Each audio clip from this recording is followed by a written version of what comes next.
Are you constantly getting logged out of your Tesco Bank app? You're not alone.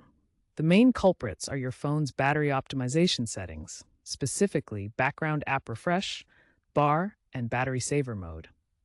These features, designed to conserve battery life, can aggressively limit the app's activity, causing it to lose its session and reset.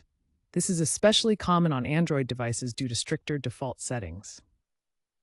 While Tesco Bank has released updates to improve session persistence, these OS settings often override the app's capabilities. The problem currently affects around 15 to 20% of Android users. Here's how to fix the Tesco Bank app reset issue. For Android devices, start by opening your Settings app and navigating to Apps.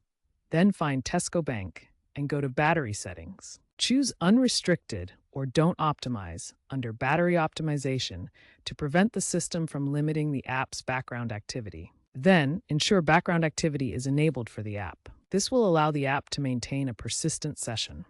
For iOS devices, go to Settings, then General, and Background App Refresh. Make sure Background App Refresh is toggled on for Tesco Bank. Also, disable low power mode while using the app to prevent interruptions. You may need to grant permissions for notifications and data usage, and check these settings after app updates to ensure they haven't changed.